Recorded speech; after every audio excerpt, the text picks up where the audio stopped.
Selamat malam, pemirsa setia Ruwai Televisi dimanapun Anda berada. Jumpa lagi dalam spesial dialog. Kali ini kita produksi khusus dari Pendopo Bupati Kabupaten Kapuas Hulu. Dan mengetengahkan tema tentang perencanaan tata guna lahan kolaboratif di wilayah Kabupaten Kapuas Hulu. Langsung saya akan perkenalkan narasumber yang sudah bersama-sama dengan kita pada malam hari ini di Pendopo. Hadir bersama dengan kita Bupati Kapuas Hulu, Aim Nasir Esa. Selamat malam Bapak. Malam. Apa kabarnya? Baik, alhamdulillah. Puji Tuhan, kita bisa bersama-sama di tempat ini, di tempat Bapak langsung ya. Dan terima kasih pula kita bisa diterima langsung.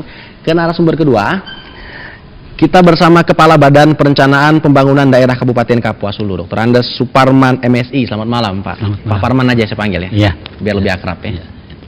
Kemudian ke narasumber yang ketiga, pemirsa, kita bersama dengan peneliti senior kolaboratif Land Use Planning and Sustainable Institutional Arrangement Kolupsia, Ibu Moira Mulyono. Selamat malam Ibu Moira. Selamat malam. Apa kabarnya? Baik.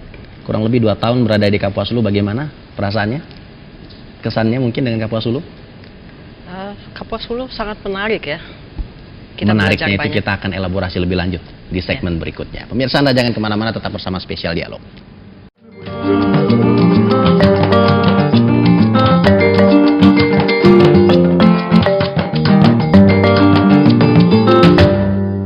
Terima kasih pemirsa, Anda masih setia bersama kami di Spesial Dialog dengan tema perencanaan tata kelola lahan kolaboratif di wilayah Kabupaten Kapuas Hulu.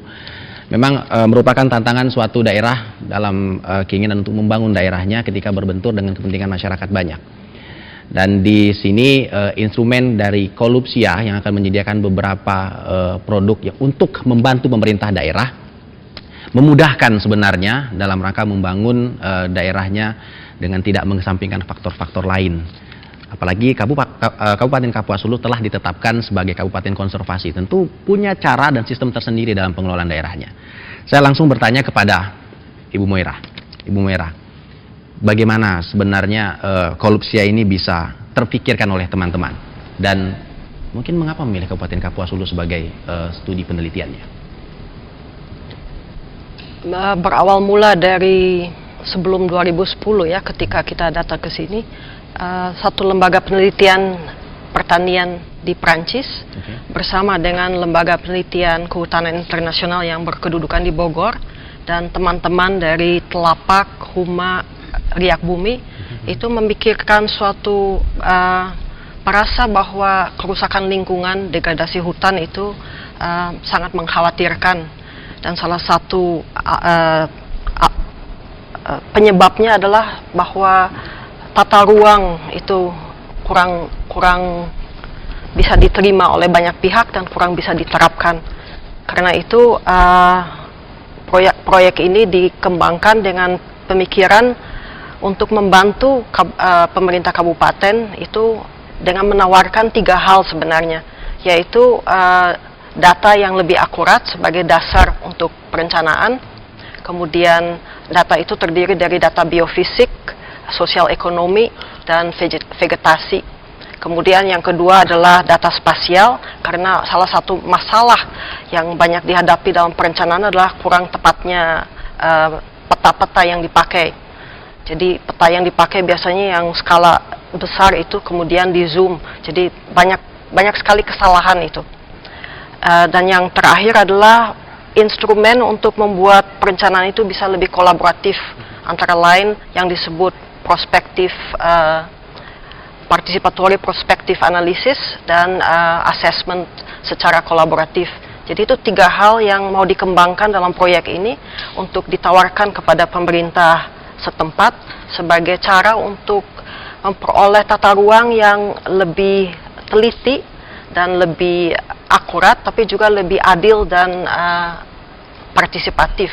Karena kita tahu bahwa dalam undang-undang pun ada penekanan yang besar terhadap kebutuhan untuk partisipasi dalam perencanaan tata ruang.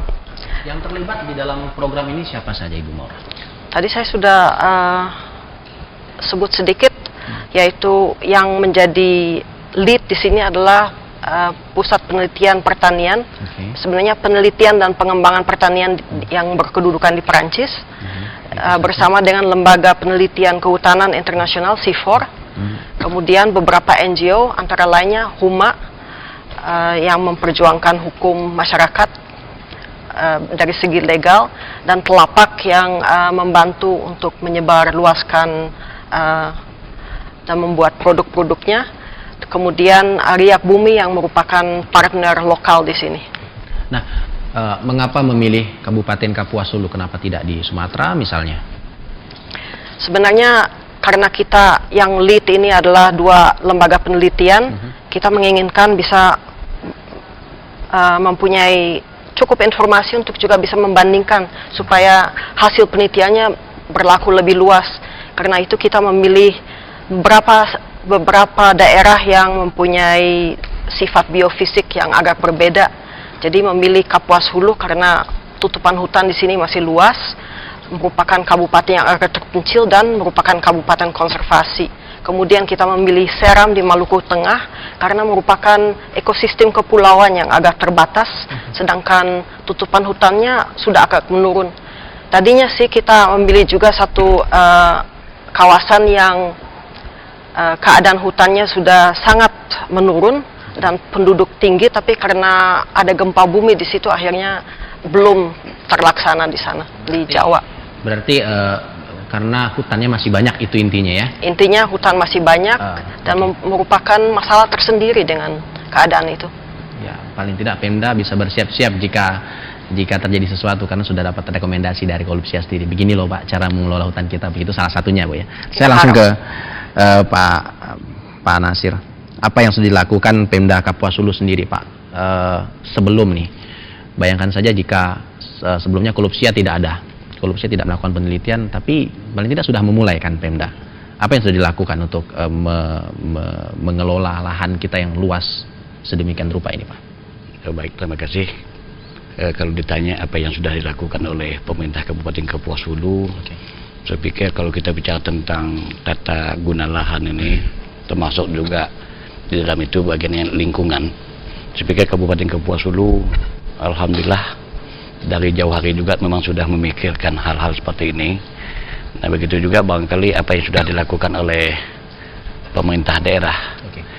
Saya pikir banyak hal, terutama yang berkaitan dengan penghijauan dan reboisasi. Nah ini dilakukan oleh pemerintah pusat maupun oleh pemerintah daerah ya. Nah kemudian selain daripada itu juga kita melakukan sosialisasi kepada masyarakat, terutama yang berkaitan dengan lingkungan dan sebagainya. Oke.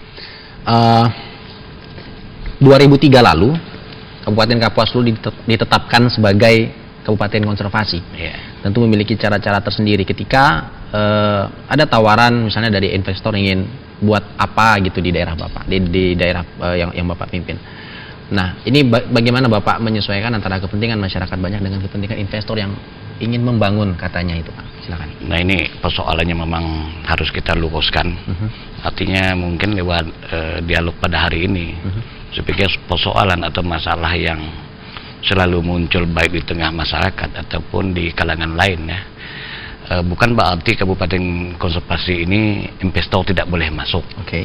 Nah karena Pak, ini ada porsi masing-masing, artinya ini kawasan konservasi yang memang tidak boleh diganggu gugat. Nah kemudian ada kawasan yang boleh dipergunakan untuk investor. Pak Parman mungkin mau menambahkan Pak? Kita berangkat dari konsep kabupaten konservasi juga. Itu artinya ini menjadi sebuah pertimbangan dalam menyusun perencanaan, baik itu perencanaan jangka menengah RPJM, rencana tahunan, dan termasuk juga rencana tata ruang wilayah.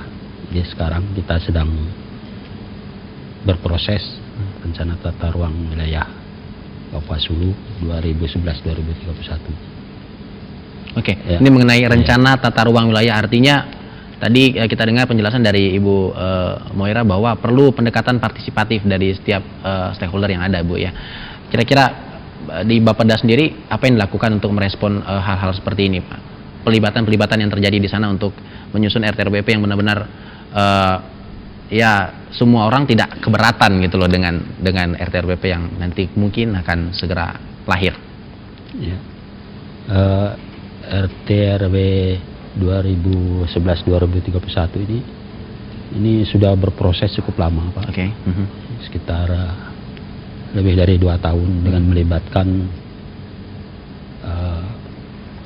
berbagai pihak untuk ditampung pendapat dan aspirasinya yang berkaitan dengan tentunya penggunaan lahan, pola ruang dan seterusnya. Ya termasuk juga forum diskusi ya, di berbagai tingkatan baik di nasional, provinsi maupun di kabupaten juga. Hingga ke tingkat desa gitu. Ya, diskusi yang dibangun mungkin sampai ke tingkat desa, karena desa kita cukup banyak gitu ya. 270-an lebih. 278.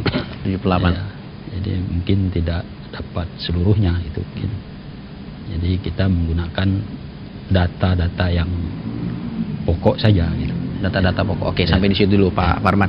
Pak Nasir, persoalan yang dihadapi pemerintah daerah Kabupaten Kapuas Hulu sendiri gimana Pak? Tentang melibatkan masyarakat banyak untuk membangun lah intinya.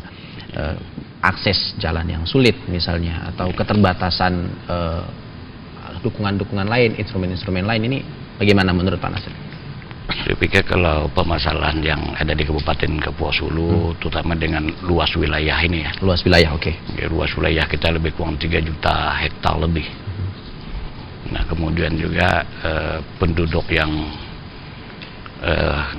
mengelompok barangkali ya. Kemudian juga dengan infrastruktur yang memang katakanlah tidak memadai. Nah, kita untuk mendatangi suatu desa itu saja mungkin udah ratusan kilo ya.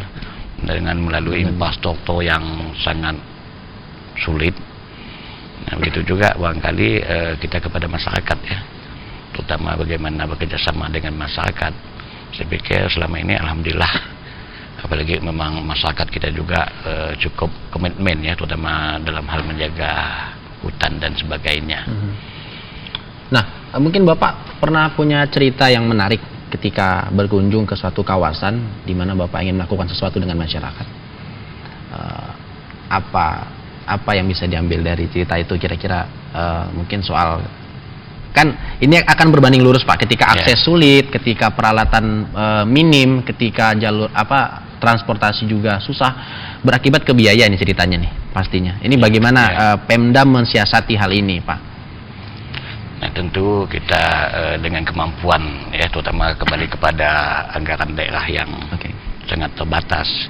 Nah, tentu setiap tahun pemerintah daerah juga selalu mengalokasikan dana untuk itu. Nah, kemudian kita juga berupaya ya mencari dana pusat yang bisa membantu dana daerah, sehingga ini nanti katakanlah kita ada semacam sharing ya, paling tidak. Nah, kemudian alhamdulillah selama ini juga pusat juga punya perhatian terutama kepada daerah-daerah kita yang desa-desa terpencil ya. Baik. Nah, tadi di Pak Parman sampai pada data-data pokok yang digunakan untuk diskusi menuju RT RW yang ideal. Sementara Ibu Moira mengatakan bahwa pelibatan partisipatif hingga ke tingkat desa itu penting Ibu ya. Nah, ini bagaimana Pemda melihat usaha dari teman-teman di program Kolupsia sendiri? Mereka sudah turun ke lapangan kan Bu kan? Sudah, bukan saya pribadi tapi teman-teman. Tim lah kan, tim, dan sudah melibatkan cukup banyak orang hingga ke tingkat desa, kepala desa, bahkan sampai ke bawahnya Ibu ya. Ini bagaimana pemerintah daerah Kabupaten Kapuas Hulu melihat usaha-usaha yang dilakukan oleh teman-teman di Kolupsia? Ya, seperti disampaikan oleh Ibu tadi, saya pikir ini suatu hal yang positif, terutama kepada pemerintah daerah ya. Nah, kemudian memang ini suatu terobosan barangkali. Nah, sehingga ini juga nanti kita harapkan juga bisa membantu pemerintah daerah baik dalam hal sosialisasi, termasuk juga dalam hal tata guna lahan. Nah, artinya mudah-mudahan kami juga bisa terbantu ini ke depan. Nah, tentu kita harapkan juga katakanlah kalau pada saat ini bau sope Oke. Nah, nanti mudah-mudahan nanti dari Kolupsia ini ada semacam program yang bisa dibuat di masyarakat kita atau di Kabupaten Kapuas Hulu. Nah, sehingga ini juga akan membantu terutama masyarakat kita ke depan yang lebih baik lagi ya. Diharapkan lebih berkelanjutan begitu Iya. ya, Ibu ya. Jadi tidak hanya kapan berakhir Bu program Kolupsianya? 1 tahun lagi. 1 tahun lagi. Mudah-mudahan 1 tahun ini efektif dan menghasilkan banyak hal ya. Pemirsa, Anda jangan kemana-mana, kita jeda dulu sejenak, tetap bersama kami di Spesial Dialog bersama Pemda Kapuas Hulu dan rekan-rekan dari Kolupsia.